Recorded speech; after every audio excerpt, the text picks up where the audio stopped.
सकल निगमगेयं सर्वशब्दाभिधेयं नवजलधरकायं नौमि लक्ष्मीसहायं विघ्नौघवारणं सत्याशेषविश्वस्य कारणं करुणासिन्धुमानन्दतीर्थबन्धुं हरिं भजे अभ्रमं गङ्गरहितम् अजडं विमलं सदा आनन्दतीर्थमतुलं भजे तापत्रयापकम् भवति यदनुभावादेडमूकोऽपि वाग्मी जडमतिरपि जन्तुर्जायते प्राज्ञमौलिः सकलवचनचेतो देवता भारती सा मम वचसि निधत्तां सन्निधिं मानसे च आपादमौलिपर्यन्तं गुरूणामाकृतिं स्मरेत् तेन विघ्नाः प्रणश्यन्ति सिद्ध्यन्ति च मनोरथाः हरिः ओम् सृष्टिस्थित्यप्ययेह नियतिदृशितमो बन्धमोक्षाश्च यस्मादस्य श्रीब्रह्मरुद्र प्रभृतिसुरनरद्वेषशत्रुत्मकस्य विष्णोर्व्यस्ताः समस्ताः सकलगुणनिधिः सर्वदोषव्यपेतः पूर्णानन्दाव्ययो यो गुरुरपि परमः चिन्तयेतं महान्तं जन्माद्यस्य यतो मयादितरतश्चार्थेष्वभिघ्नस्वराट् तेने ब्रह्म हृदायादिकवये मुह्यन्ति यं सूरयः तेजो वारिमृगां यथा विनिमयो यत्र त्रिसर्गो मृषा भाषा स्वेन सदा निरस्तकुहकं सत्यं परं धीमहि यं प्रव्रजन्तमनुपेतमपेतकृत्यं द्वैपायनो विरहकातराजुहावा पुत्रेति तन्मयतया तरवोधिनेगुः तं सर्वभूतहृदयं मुनिमानतोऽस्मि यस्वानुभावमखिलश्रुतिसारमेकम् अध्यात्मदीपं अतिथितीर्षतां तमोन्धं संसारिणां करुणयाः पुराणगुह्यं तं व्याससूनुमुपयामि गुरुं मुनीनां नारायणं नमस्कृत्य नरं चैव नरोत्तमं देवीं सरस्वतीं व्यासं ततो जयमुदीरये हरिः ओं स्वस्तिस्तु सदाम् सूतपुराणिकರು ಶೌನಕಾದಿ ಮಹಾತ್ಮೆಗಳಿಗೆ ಭಗವಂತನ ಅಪಾರವಾದಂತಹ ಮಹಿಮೆಯನ್ನ ತಿಳಿಸಿಕೊಡ್ತಾ ಆರಂಭದಲ್ಲಿ ಕಲಿಯುಗದಲ್ಲಿ ಎಲ್ಲ ಸಾಧಕರಿಗೆ ದೇವರ ಅನುಗ್ರಹವನ್ನ ಮಾಡಿಸಿಕೊಡುವಂತಹ ಒಂದು ಗ್ರಂಥ ಒಂದು ಭಾಗವತ ಅಂತ ಹೇಳಿದ್ರು. ಭಾಗವತ ಅಂತ ಹೇಳಿದ ಮೇಲೆ ಶೌನಕರು ಹೇಳ್ತಾರೆ, ಇಂಥ ಶ್ರೀಮದ್ ಭಾಗವತ ಗ್ರಂಥವನ್ನ ಯಾವಾಗ ವೇದವ್ಯಾಸ ದೇವರು ರಚನೆ ಮಾಡ್ತಾರೆ, ಶುಕ ಮಹಾಮುನಿಗಳಿಗೆ ಯಾವಾಗ ಉಪದೇಶ ಮಾಡ್ತಾರೆ, ಆ ಶುಕ ಮಹಾಮುನಿಗಳಾದರೂ ಕೂಡ ಒಂದು ಕಡೆ ಇರುವಂತಹ ವ್ಯಕ್ತಿಗಳಲ್ಲ, ನಿರಂತರ ಸಂಚಾರ. ನಿಜವಾಗಿ ಪರಿವ್ರಾಜಕ ಅಂದ್ರೆ ಅವರೇ. ನಮ್ಮಲ್ಲಿ ಸ್ವಾಮಿಗಳೆಲ್ಲ ಬಂದ ಹೇಳ್ತಾ ಇರ್ತೀವಿ, ಶ್ರೀಮತ್ ಪರಮಹಂಸ ಪರಿವ್ರಾಜಕಾಚಾರ್ಯ ಅಂತ ಹೇಳ್ತೀವಿ. ಪರಿವ್ರಾಜಕಾಚಾರ್ಯ ಅಂತಂದ್ರೆ ಒಂದು ನೈಟ್ ಒಂದೂರಲ್ಲಿ ಇರಬಾರ್ದು ಅಂತ ಸಂಚಾರ ಮಾಡ್ತಾ ಇರ್ತಾರೆ. ಸಂಚಾರ ಮಾಡ್ತಾ ಇರುವಾಗ ಸಾಯಂಕಾಲ ಸೂರ್ಯಾಸ್ತಮಾನ ಆಗೋ ಟೈಮ್ ಯಾವ ಊರಿಗೆ ಬರ್ತಾರೆ ಅಲ್ಲಿ ಹಾಟ್ ಮಾಡಬೇಕು. ನೆಕ್ಸ್ಟ್ ಡೇ ಅಲ್ಲಿ ಪ್ರವಚನ ಭಿಕ್ಷೆ ಪೂಜೆ ಮಾಡಿ ಮುಂದಕ್ಕೆ ಹೊರಟ್ಬಿಡ್ಬೇಕು. ನೆಕ್ಸ್ಟ್ ಯಾವ ಊರಲ್ಲಿ ಸೂರ್ಯಾಸ್ತಮಾನ ಆಗುತ್ತೆ ಅಲ್ಲಿ ಇರ್ಬೇಕು. ಮಧ್ಯ ಕಾಡು ಬಂದ್ರೆ, ನದಿ ಬಂದ್ರೆ, ಸರೋವರ ಬಂದ್ರೆ ಏನು ನೋಡೋಗಿಲ್ಲ, ಅಲ್ಲಿ ಹಾಟ್ ಮಾಡ್ಬಿಡ್ಬೇಕು. ಇವತ್ತೇನು ಅಂದ್ರೆ ಸ್ವಾಮಿಗಳು ಚಾತುರ್ಮಾಸ್ಯ ನದಿ ತೀರದಲ್ಲಿ ಕೂತ್ಕೊಂಡಿದ್ದಾರೆ, ಫುಲ್ ಫ್ರೀ ಆಗಿರ್ಬೇಕು ಅವರು ಅಂತ. ಅಂದ್ರೆ ಕಾಲ ಎಷ್ಟು ಬೇಗ ಚೇಂಜ್ ಆಗಿದೆ ಅಂತ ನಮ್ಗೆ ಗೊತ್ತಾಗ್ತಾ ಇದೆ. ಪೂರ್ವ ಕಾಲದಲ್ಲಿ ಎತ್ತಿಗಳಾದವರು ನಡೆದು ಓಡಾಡ್ತಾ ಇದ್ರು, ಇವಾಗ ವಿಡಿಯೋ ನೋಡಿ.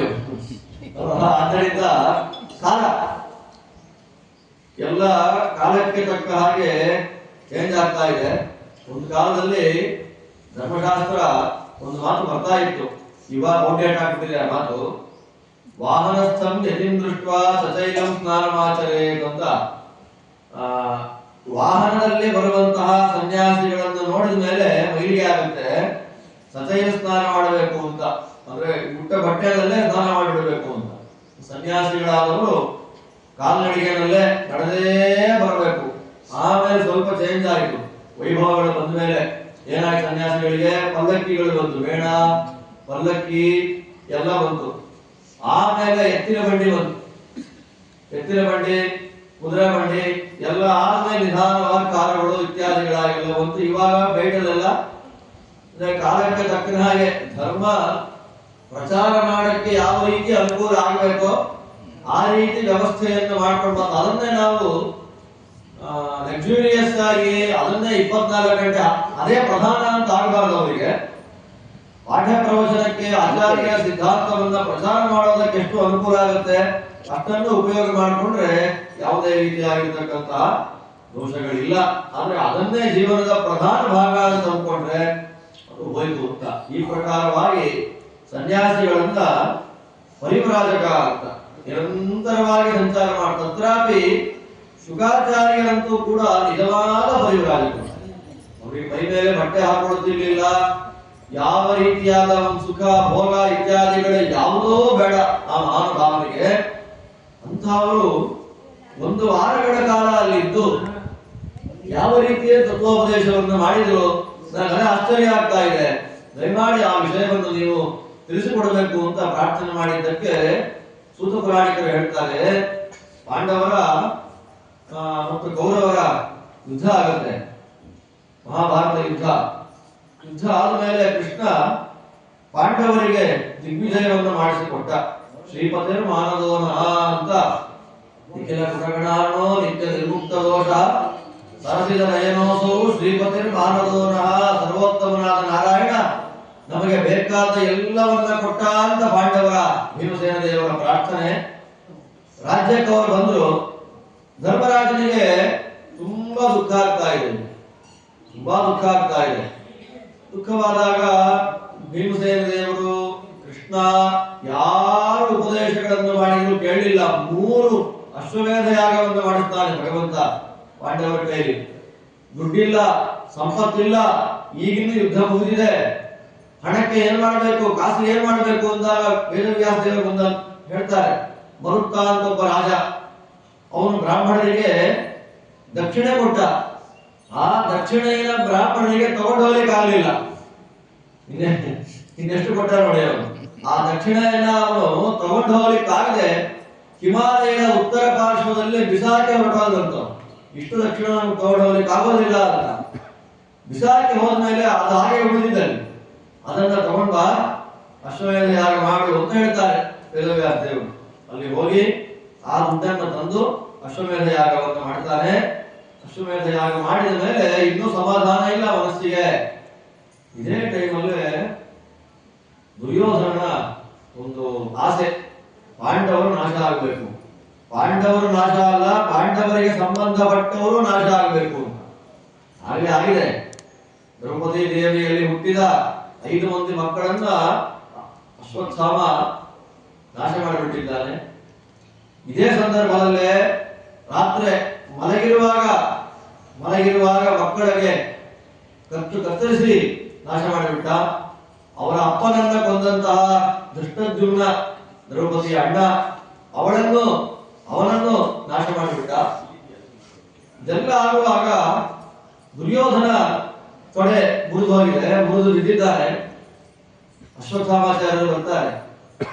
ಅಶ್ವತ್ಥಾಮಾಚಾರ್ಯರು ಬಂದಾಗ, ನೋಡಪ್ಪ ನನ್ನ ಒಂದು ಗೋಲ್ ಈಡೇರಲಿಲ್ಲ, ಪಾಂಡವರನ್ನ ನಾಶ ಮಾಡಬೇಕು ಅಂತ ಮಹಾಪ್ರಯತ್ನ ಪಟ್ಟೆ, ಅದಾಗ್ಲಿಲ್ಲ, ನೀನು ಮಾಡುವುದನ್ನ ಅಂತಂದಾಗ ಅವನಂತಾನೆ, ನಿನ್ನ ಹೆಂಡತಿಯ ಸಂತಾನೋತ್ಪತ್ತಿ ನಾನು ಮಾಡಿ ಆ ಕೆಲಸ ಮಾಡ್ತೀನಿ.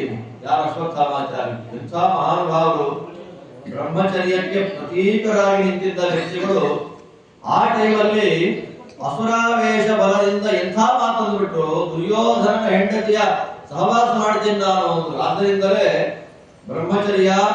ಬ್ರಹ್ಮಚಾರಿ ಅಂತಂದ್ರೆ ನಮಗೆ ಮಾಡೆಲ್ ಆಗಿ ನಿಲ್ಲುವಂತಹ ವ್ಯಕ್ತಿಗಳು ಯಾರು ಅಂದ್ರೆ ಹನುಮಂತ ದೇವರು ಮಾತ್ರ. ಹನುಮಂತ ದೇವರು ಯಾವ ಕಾಲದಲ್ಲಿಯೂ ಕೂಡ ತಮ್ಮ ಬ್ರಹ್ಮಚರ್ಯವನ್ನ ಕಳ್ಕೊಂಡಂತಹ ವ್ಯಕ್ತಿಗಳಲ್ಲ. ಅನೇಕ ಬ್ರಹ್ಮಚಾರಿಗಳನ್ನು ನಾವು ನೋಡ್ತೇವೆ ಲೋಕದಲ್ಲಿ. ಭೀಷ್ಮಾಚಾರ್ಯರಿದ್ದಾರೆ, ಅಶ್ವತ್ಥಾಮ ಇದ್ದಾರೆ, ಬೇಕಾದಷ್ಟು ಮಂದಿ ಇದ್ದಾರೆ. ಆದ್ರೆ ಅವ್ರು ಯಾರು ಕೂಡ ಬ್ರಹ್ಮಚರ್ಯವನ್ನ ಇಷ್ಟಪಟ್ಟು ಮಾಡಿದವರಲ್ಲ. ಭೀಷ್ಮಾಚಾರ್ಯರಿಗೆ ಶಾಪ, ನೀನು ಬ್ರಹ್ಮಚಾರಿಯಾಗಿ ಬರಬೇಕು ಅಂತ ದೊಡ್ಡವರ ಶಾಪ. ಅಶ್ವತ್ಥಾಮಾಚಾರ್ಯರಿಗೂ ಶಾಪ, ಬ್ರಹ್ಮದೇವರು ಶಾಪ, ನೀನು ಬ್ರಹ್ಮಚಾರಿಯಾಗಿ ಉಳಿದಿರಬೇಕು, ನಿನಗೆ ಭಾರತ ಸಂಯೋಗ ಇಲ್ಲ ಈ ಜನ್ಮದಲ್ಲಿ. ಹನುಮಂತ ದೇವರಿಗೆ ಯಾರ ಶಾಪವೂ ಇಲ್ಲ. ಶಾಪದಿಂದ ವರದಿಂದ ವಾಯುದೇವರನ್ನು ಯಾರಿಗೂ ಏನು ಮಾಡ್ಲಿಕ್ಕೆ ಆಗೋದಿಲ್ಲ. ಶಾಪೈರಥ ವರೈರ್ವಾಪಿ ನಾಸ್ಯ ಪ್ರತಿಹತಿರ್ಭವೆ. ಹನುಮಂತ ದೇವರನ್ನ ಶಾಪದಿಂದ ವರದಿಂದ ಏನೊಂದೂ ಮಾಡ್ಲಿಕ್ಕೆ ಆಗೋದಿಲ್ಲ ಅಂತ ಅನುಸಂಧಾನ ಮಾಡ್ಕೊಂಡು ನಮಸ್ಕಾರ ಮಾಡಿಬಿಟ್ರೆ ಸಾಕು ವಾಯುದೇವರಿಗೆ. ನಮ್ಮನ್ಗೂ ಯಾರು ಏನು ಮಾಡ್ಲಿಕ್ಕೆ ಆಗೋದಿಲ್ಲ, ಆ ರೀತಿ ಅನುಗ್ರಹ ಮಾಡ್ತಾರೆ ಅಂತ ಮಹಾನುಭಾವರು. ಆದ್ದರಿಂದ ಹನುಮಂತ ದೇವರ ಬಗ್ಗೆ ಮಾತಾಡುವಾಗ ಅವರ ಗುಣಗಳು ಯಾವುದು ಅನ್ನುವಾಗ ಬ್ರಹ್ಮಚರ್ಯಾದಿ ಧರ್ಮೈ ಅಂತ ಪಂಡಿತಾಚಾರ್ಯರು ವಾಯುಸ್ತುತಿಯಲ್ಲಿ ಹೇಳ್ತಾರೆ. ವಂದೇಹಂ ತಂ ಹನುಮ ಇತಿ ಮಹಿತ ಮಹಾಪೌರುಷೋಪಾಕುಶಾಲಿ ಖ್ಯಾತಸ್ತೆ ದ್ವ್ಯೋವತಾರಃ ಸಹಿತ ಇಹ ಬಹು ಬ್ರಹ್ಮಚರ್ಯಾದಿ ಧರ್ಮೈ. ಬ್ರಹ್ಮಚರ್ಯವೇ ಮೊದಲಾದಂತಹ ಅನೇಕ ಧರ್ಮಗಳನ್ನ ಅನುಷ್ಠಾನ ಮಾಡಿದ ಮಹಾನುಭಾವರು. ಅದರಲ್ಲಿ ಪ್ರಧಾನವಾದ ಗುಣ ಬ್ರಹ್ಮಚರ್ಯ. ಆದ್ದರಿಂದ ಅಶ್ವತ್ಥಾಮಾಚಾರ್ಯರು ರುದ್ರದೇವರ ಅವತಾರಭೂತರಾದರೂ ಕೂಡ ಅಸುರಾವೇಶ ದುಷ್ಟರ ಸಂಪರ್ಕದಿಂದ ಬ್ರಹ್ಮಚರ್ಯವನ್ನು ಹಾಳು ಮಾಡಿಕೊಂಡಿದ್ದಾರೆ. ಅರ್ಜುನನ ಮಗ ಅಭಿಮನ್ಯು, ಅವನ ಹೆಂಡತಿ ಉತ್ತರಾದೇವಿ, ಅವಳ ಗರ್ಭಿಣಿ. ಇವರಿಗೆ ಗೊತ್ತಾಯಿತು ಅಶ್ವತ್ಥಾಮಾಚಾರ್ಯರಿಗೆ. ಆ ಗರ್ಭವನ್ನು ನಾಶ ಮಾಡಬೇಕು ಅಂತ ಬ್ರಹ್ಮಶಿರ ಅಂತ ಒಂದು ಅಸ್ತ್ರವನ್ನ ಪ್ರಯೋಗ ಮಾಡ್ತಾರೆ. ಬ್ರಹ್ಮಶಿರಾಸ್ತ್ರ ಪ್ರಯೋಗವನ್ನು ಮಾಡಿದಾಗ ಉತ್ತರಾದೇವಿಗೆ ಬಿಸಿ ಆಯಿತು, ತುಂಬಾ ಬಿಸಿ ಆಯಿತು. ಕೃಷ್ಣದೇವರು ಕೂತಿದ್ರು ಸಿಂಹಾಸನದ ಮೇಲೆ. ಅವ್ರ ಹತ್ರ ಒಂದು ಪ್ರಾರ್ಥನೆ ಮಾಡ್ತಾರೆ, ಸ್ವಾಮಿ ನಾನು ಸುಡ್ತಾ ಇದ್ದೇನೆ, ನಾನು ಏನ್ ಬೇಕಾದ್ರೂ ಆಗ್ಲಿ, ಒಳಗಿರೋ ಕೂಸು ಏನು ಆಗೋದು ಬೇಡ, ರಕ್ಷಣೆ ಮಾಡಿ ಸ್ವಾಮಿ ನೀನು ಅಂತ ಪ್ರಾರ್ಥನೆ ಮಾಡಿದಾಗ ಭಗವಂತ ಚಕ್ರವನ್ನ ತಗೊಂಡು ಅವಳ ಗರ್ಭವನ್ನ ಪ್ರವೇಶ ಮಾಡಿ ಆ ಮಗುವನ್ನು ರಕ್ಷಣೆ ಮಾಡಿದ. ಆ ಅಸ್ತ್ರ ಓಡ್ ಹೋಯಿತು, ಮಗು ಹುಟ್ಟಿತು, ಸತ್ತೋಗಿದೆ. ಅಸ್ತ್ರದ ಪ್ರಭಾವ ತೋರಿಸ್ಬೇಕಲ್ಲ ದೇವರು. ಆಗ ಸತ್ತು ಹೋದ ಮಗುವಿಗೆ ಮತ್ತೆ ಜನ್ಮವನ್ನ ಕೊಡ್ತಾನೆ. ಅದೇ ಮಗುವಿಗೆ ನಾಮಕರಣವಾಗುತ್ತೆ ವಿಷ್ಣುರಾತ, ಭಗವಂತ ರಕ್ಷಣೆ ಮಾಡಿದಂತಹ ವ್ಯಕ್ತಿ. ಆದ್ದರಿಂದ ಅವನಿಗೆ ಪರೀಕ್ಷಿತ ಮಹಾರಾಜ ಅಂತ ನಾವು ಕರೀತಾ ಇದ್ದೇವೆ. ಇವತ್ತು ನಾವೆಲ್ಲರೂ ಭಾಗವತವನ್ನ ಶ್ರವಣ ಮಾಡ್ತಿದ್ದೇವೆ. ಭಾಗವತದ ಮೇಲೆ ನಮಗೆ ಭಕ್ತಿ ಇದೆ ಅಂತಂದ್ರೆ ಮಹಾನುಭಾವರಾದ ಪರೀಕ್ಷಿತ ರಾಜರ ಅನುಗ್ರಹ, ಅವರ ಕಾರುಣ್ಯ. ಅವರೇ ಇಲ್ಲ ಅಂತಂದಿದ್ರೆ ನಾವು ಇಲ್ಲಿ ತನಕ ಭಾಗವತವನ್ನ ಹೇಳುವ ಪ್ರಸಂಗವೇ ನಮಗೆ ಬರ್ತಾ ಇರಲಿಲ್ಲ. ಆದ್ದರಿಂದ ಅವರೆಲ್ಲರ ಸ್ಮರಣೆಯಿಂದ ನಾವು ಮಾಡಬೇಕಾದ್ದು ಕರ್ತವ್ಯ. ಪರೀಕ್ಷಿತ ಮಹಾರಾಜರ ಅನುಗ್ರಹ ನಮ್ಮೆಲ್ಲರ ಮೇಲೆ ಆಗಲಿ ಅಂತ ಪ್ರಾರ್ಥನೆಯನ್ನು ಮಾಡಿಕೊಳ್ಬೇಕು ದೇವರಲ್ಲಿ. ಅಂತಹ ಮಹಾನುಭಾವರು ಪರೀಕ್ಷಿತ ಮಹಾರಾಜರು ಹುಟ್ಟಿದ್ದಾರೆ. ಹುಟ್ಟಿದ ಮೇಲೆ ಇವನು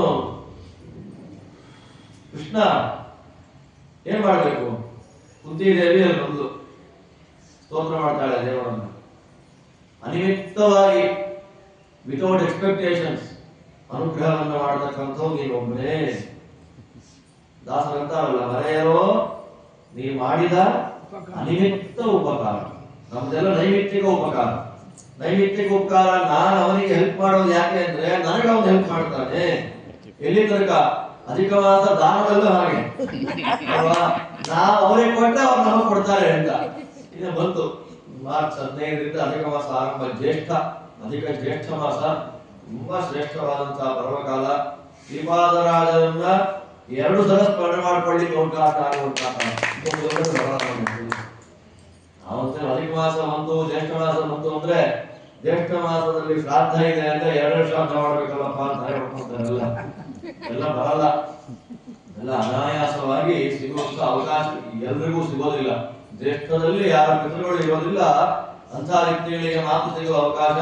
ತತ್ರಾಪಿ ಶ್ರೀಪಾದರಾಜರಂತಹ ಮಹಾನುಭಾವರು, ವಿಜಯೇಂದ್ರ ಸ್ವಾಮಿಗಳಂತಹ ಮಹಾನುಭಾವರು, ಅವರನ್ನ ಸ್ಮರಣೆ ಮಾಡ್ಕೊಳ್ಳಿಕ್ಕೆ ನಮಗೆ 2 ಬಾರಿ ಅವಕಾಶ ಬಂದಿದೆ ಈ ಸಲ ಅನ್ನೋದೇ ತುಂಬಾ ಶ್ರೇಷ್ಠವಾದಂತಹ ಪರ್ವಕಾಲ. ವಿಜಯೇಂದ್ರರಾಗಲಿ ಆ ಶ್ರೀಪಾದರಾಜರಾಗಲಿ ಸಾಮಾನ್ಯರಾದಂತಹ ಜ್ಞಾನಿಗಳಲ್ಲ ಅವರಲ್ಲ. ಅವರ ಹೆಸರನ್ನು ಹೇಳಿಬಿಟ್ರೆ ಸಾಕು, ಶ್ರೀಪಾದರಾಜರ ಸ್ಮರಣೆಯನ್ನ ಮಾಡಿಕೊಂಡ್ರೆ ಸಾಕು, ಎಲ್ಲ ವಿಧವಾಗಿರ್ತಕ್ಕ ದಾರಿದ್ರ್ಯ ಪರಿಹಾರವಾಗುತ್ತೆ. ಬಿಭ್ರಾಣಂ ಚೌಮವಾಸ ಕರಧೃತ ವಲಯಂ ಹಾರ ಕೇಯೂರ ಕಾಂಚೀ ಗ್ರೈವೇಯ ಸ್ವರ್ಣಮಾಲಾ ಮಣಿಗಣ ಖಚಿತಾನೇಕ ಭೂಷಾ ಪ್ರಕರ್ಷಂ ಗುಂಜಾನಂ ಶಕ್ತಿಶಾಕಂ ಹಯ ಗಜ ಶಿವಿಕ ಅನರ್ಘ್ಯ ಶಯ್ಯಾರಸಾಢ್ಯಂ ಒಂದೇ ಶ್ರೀಪಾದರಾಜಂ ತ್ರಿಭುವನ ವಿದಿತಂ ಘೋರ ದಾರಿದ್ರ್ಯ ಶಾಂತಿ. ವ್ಯಾಸರಾಜರು ಪ್ರಾರ್ಥನೆ ಮಾಡ್ತಾರೆ, ಘೋರವಾದಂತಹ ದಾರಿದ್ರ್ಯ, ಊಟ ಇಲ್ಲ, ಬಟ್ಟೆ ಇಲ್ಲ, ಆ ಮಟ್ಟದ ದಾರಿದ್ರ್ಯ ಅನ್ನೋದಿದೆ ಅನ್ನೋದು ಪರಿಹಾರ ಮಾಡಬೇಕು ಅಂತಂದ್ರೆ ಶ್ರೀಪಾದರಾಜರ ವೈಭವವನ್ನು ಸ್ಮರಣೆ ಮಾಡಿಕೊಳ್ಬೇಕು ಅಂತ ಸಂಚಿಕಾರಾಯರು ತೋರಿಸ್ಕೊಡ್ತಾರೆ. ಅಂಥ ಮಹಾನುಭಾವರ ಆರಾಧನೆ 2 ಬಾರಿ ಆಗುವಂತಹ ಪರ್ವಕಾಲ. ಅದಾದ ಮೇಲೆ ವಿಜಯೇಂದ್ರ ಸ್ವಾಮಿಗಳವರು, ಅವರ ಬಗ್ಗೆ ನಮ್ಗೆ ಹೇಳಲಿಕ್ಕೆ ಯೋಗ್ಯತೆನೇ ಇಲ್ಲ.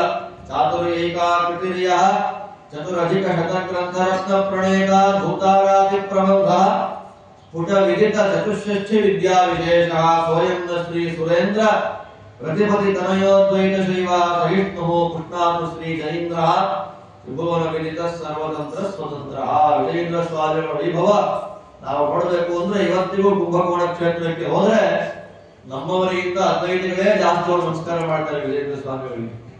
ಆದ್ದರಿಂದ ಅವರ ವೈಭವ ಏನು, 104 ಗ್ರಂಥಗಳು ಕಲ್ಪನೆ ಮಾಡ್ಕೊಳ್ಳೋಕ್ಕೂ ನಮ್ಗೆ ಆಗೋದಿಲ್ಲ. 104 ಗ್ರಂಥಗಳನ್ನು ಬರೆದ ಮಹಾನುಭಾವರು. ಅದರಿಂದ ಅಧಿಕ ಮಾಸ, ಈ ಬಾರಿಯ ಅಧಿಕ ಮಾಸ ಜ್ಞಾನಯಜ್ಞದಲ್ಲಿ ವಿಶೇಷವಾಗಿ ಜಪಗಳನ್ನು ಮಾಡ್ರಿ, ಪಾರಾಯಣಗಳನ್ನು ಮಾಡ್ರಿ, ಗುರುಗಳ ಸ್ತೋತ್ರಗಳನ್ನು ಹೇಳ್ಕೊಡ್ರಿ, ಗುರು ಸ್ಮರಣೆಯನ್ನು ಮಾಡ್ರಿ. ಅದಾದ ಮೇಲೆ ಯಥಾಶಕ್ತಿಯಾಗಿ ದಾನ ಪ್ರಧಾನ ಅಲ್ಲ, ಇದೆಲ್ಲ ದೀಪ ಹಚ್ಚೋದು, ನಮಸ್ಕಾರ ಮಾಡೋದು ಎಲ್ಲ ಪ್ರಧಾನ.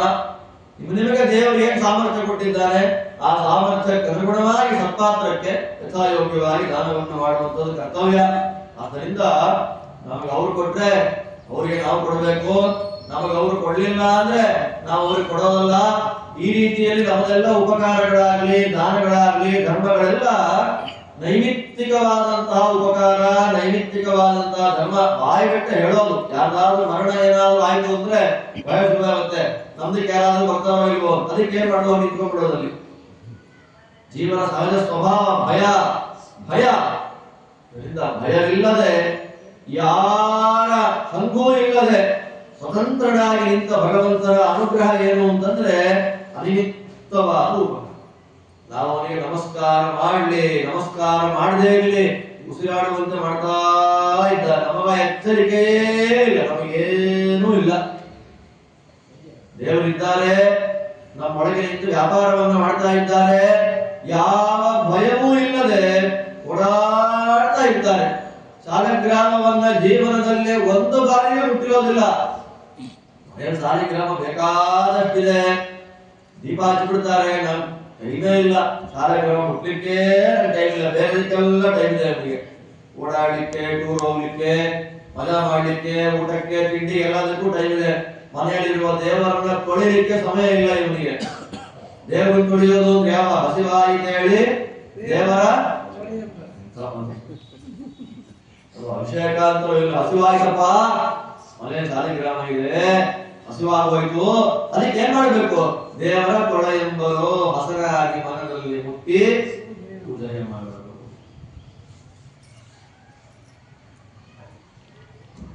ಈ ಹಾವಿದೆ ನೋಡಿ, ಹಾವನ್ನ ಬಿಟ್ಟು ಆಟಾಡಿಸ್ತಾ ಇರ್ತಾನ. ವಸುದೆಯೋಡು ಊರಗಗಾರ ನಾಟವಾಡುವರೆಗೆ ಅಂತ. ಊರಗಗಾರ ನಾಟ ಅಂದ್ರೆ ಏನು ಅಂತಂದ್ರೆ, ಅವನಿಗೆ ಹಾವಿಗೆ, ಆ ಹಾವಿಗೆ ಅವನು ತೆಗೆದ್ರೆ ಊಟ ಅವನಿಗೆ. ನಮ್ಗೆ ಹಾಗೆ ಸಾಲಿಗ್ರಾಮ ತೊಳೆದು ಅಂತಂದ್ರೆ ಊಟ ಆಯ್ತು ಅಂತ ಎಂತ ಆಸಕ್ತಿನು ದಾಸರು ಬೈತಾರೆ. ಸರ್ವವೆಲ್ಲವ ತೊರೆದು ಹರಿಯ ಧ್ಯಾನವ ಮಾಡೇ ಕರೆದು ವರವ ಕೊಡುವ ನಮ್ಮ ಪುರಂದರ ವಿಠಲ. ಆದ್ದರಿಂದ ನಾವು ಸಾಲಿಗ್ರಾಮಾದಿಗಳನ್ನ ಸ್ಪರ್ಶವೇ ಮಾಡಿಲ್ಲ. ನನ್ನನ್ನು ಮುಟ್ಟದ ಕೈ ಅವನಿಗೆ ಬೇಡ ಅಂತ ದೇವರು ಹೇಳೋದಿಲ್ಲ. ಯಥಾಯೋಗ್ಯವಾಗಿ ಪೂಜೆಯನ್ನು ಮಾಡಿಸ್ತಾನೆ, ಪ್ರದಕ್ಷಿಣೆ ಮಾಡಿಸ್ತಾನೆ, ನಮಸ್ಕಾರ ಮಾಡಿಸ್ತಾನೆ, ಓದಿಸ್ತಾನೆ, ಬರೆಸ್ತಾನೆ. ನಾವು ಏನು ಮಾಡದೇ ಇದ್ರೂ ಕೂಡ ಎಲ್ಲವನ್ನ ಕೊಡ್ತಾನೆ.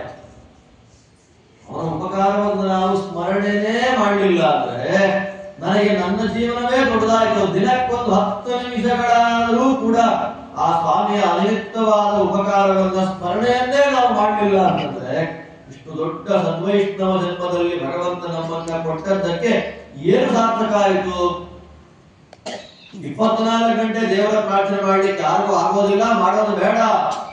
ಊಟ ಮಾಡುವಾಗ, ಮಲಗಿದಾಗ, ಓಡಾಡುವಾಗ ದಾಸ ಹೇಳ್ತಾರಲ್ಲ, ಮಲಗಿ ಪರಮಾದರದಿ ಪಾಡಲು ಕುಳಿತು ಕೇಳುವ, ಕುಳಿತು ಪಾಡಲು ನಿಲ್ಲುವ, ನಿಂತರೆ ನಲಿವ, ನಲಿದರೆ ಒಲಿವೆ ನಾ ನಿಮಗೆಂಬ.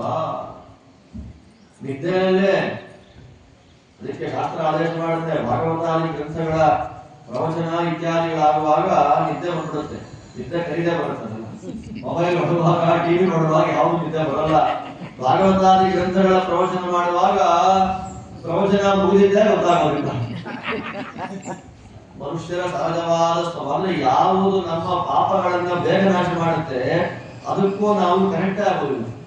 ಅದಕ್ಕೆ ಶಾಸ್ತ್ರಕಾರ ಆದೇಶ ಮಾಡ್ತಾರೆ, ಅಲ್ಲಿ ಬಂದಾಗ ನಿದ್ದೆ ಬಂತ ಮನೆಗೆ ಬಿಡು, ಪರವಾಗಿಲ್ಲ ಹೊರಗೆ ಬಿಡು, ಆದ್ರೆ ಆ ಜಾಗ ಬಿಟ್ಟು ಎದ್ದೋಗ್ಬೇಡ ಅಂತ. ಯಾಕೆ ಅಂತಂದ್ರೆ ದೇಹ ಅದನ್ನ ತಡ್ಕೊಳ್ಳಿಕ್ಕಾಗದೆ ಆಯಾಸವಾಗಿ ಮಲಗಿಬಿಟ್ರೆ ಒಳಗಿರ್ತಕ್ಕ ಜೀವ ಏನ್ ಮಾಡ್ತಾ ಇದ್ದಾನೆ, ಶ್ರವಣ ಮಾಡ್ತಾ ಇದ್ದಾನೆ. ಆ ಶಬ್ದಗಳು ಕಿವಿ ಒಳಗೆ ಹೋಗ್ತಾ ಇದೆ.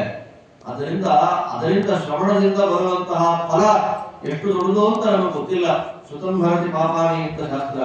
ಮಾಡಿದ ಎಲ್ಲ ಪಾಪಗಳನ್ನ ದೇಹದಿಂದ, ಮನಸ್ಸಿನಿಂದ, ಮಾತಿಂದ ಯಾವ ರೀತಿಯಾದ ಪಾಪಗಳನ್ನ ನಾವು ಮಾಡಿದ್ರು ಕೂಡ ಶ್ರವಣದಿಂದ ಪರಿಹಾರ ಆಗದೇ ಇರುವಂತಹ ಪಾಪಗಳೇ ಇಲ್ಲ. ಆದ್ರೆ ನಮ್ಗೆ ಕಷ್ಟ ಆಗೋದು ಯಾವಾಗ?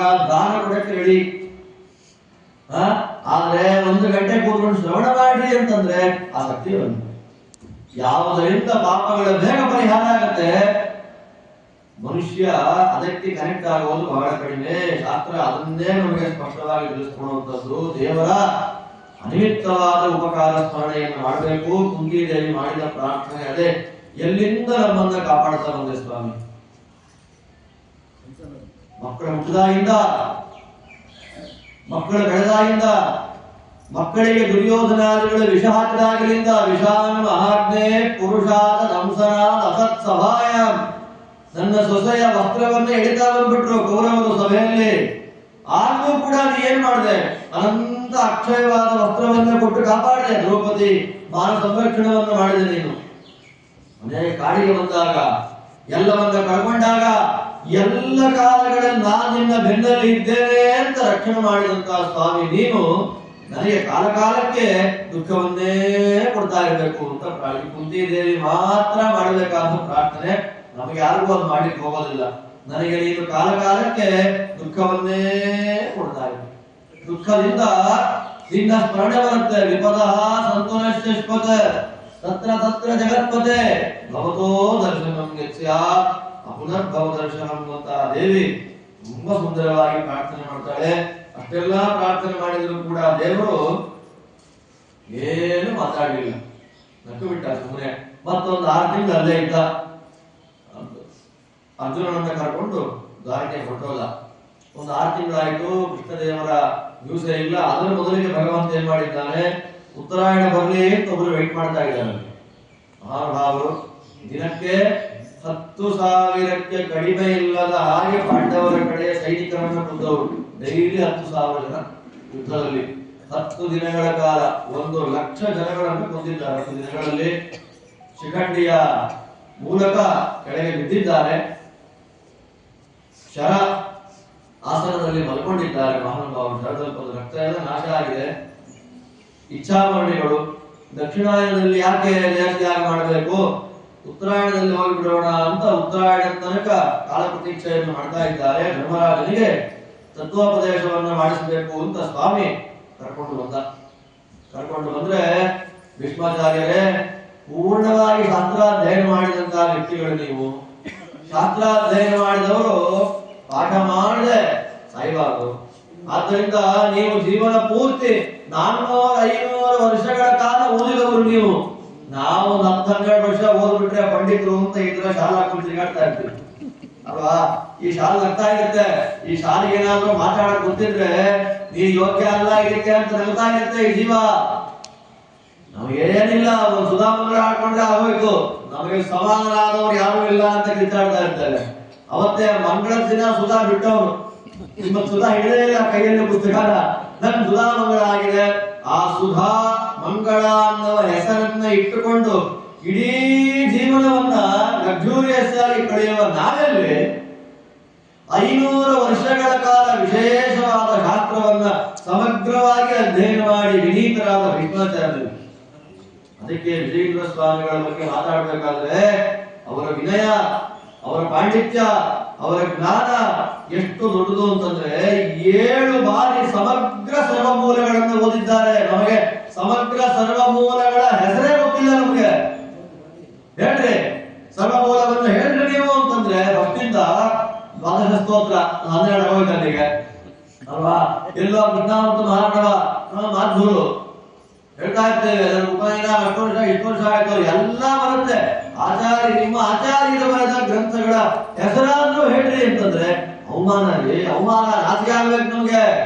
ಟೀಕಾಕೃತ್ಪಾದರ ಬರೆದ ಗ್ರಂಥಗಳ ಹೆಸರು ಹೇಳ್ರಿ, ವ್ಯಾಸರಾಜರ ಬರೆದ ಗ್ರಂಥ ಹೆಸರು ಹೇಳ್ರಿ, ಗೊತ್ತಿಲ್ಲ. ಜೈನ ಮಹಾಪ್ರಭುಗಳು ನವಕೃತ್ವ ನ್ಯಾಯ ಸುಧಾಂ ವ್ಯಾಸತೀರ್ಥ ಪಯೋನಿಧೆ ಹೇಳ್ತಾರೆ. ಇಡೀ ನ್ಯಾಯ ಸುಧಾ ಗ್ರಂಥವನ್ನ 9 ಸಲ ಪಾಠ ಮಾಡಿಸಿಕೊಂಡಿದ್ದಾರೆ. ಎಷ್ಟು ಸಲ? ಇನ್ನೆಷ್ಟು ಗ್ರಾಸ್ಪಿಂಗ್ ಪವರ್ ಅವರಿಗೆ, ಇನ್ನಂಥ ಪ್ರತಿಭೆ. ಸಮಗ್ರ ಸರ್ವಮೂಲ ಗ್ರಂಥಗಳನ್ನ 7 ಬಾರಿ ಪಾಠ ಮಾಡಿಸಿಕೊಂಡಿದ್ದಾರೆ. ಹೌದೌದು, ವ್ಯಾಸರಾಜರು ಮಾಡ್ತಾ ಇದ್ದಿದ್ದು ಒಂದೇ ತರ ಪಾಠ ಅಲ್ಲ, ವಿಧ ವಿಧವಾಗಿ ಬೇರೆ ಬೇರೆ ಅರ್ಥಗಳನ್ನು ಕೊಡ್ತಾ. ಅದರಿಂದಲೇ 104 ಗ್ರಂಥಗಳನ್ನು ಬರೆಯುವ ಸಾಮರ್ಥ್ಯ ಅವರಿಗೆ ಆಗುತ್ತೆ. ಎಲ್ಲ ಅವರ ಪಾಂಡಿತ್ಯ. ಕಲ್ಪನೆ ಮಾಡ್ಕೊಳ್ಳಿಕ್ಕೂ ನಮಗೆ ಆಗೋದಿಲ್ಲ, ಕಲ್ಪನೆಗೆ ಬರಲ್ಲ ನಮಗೆ.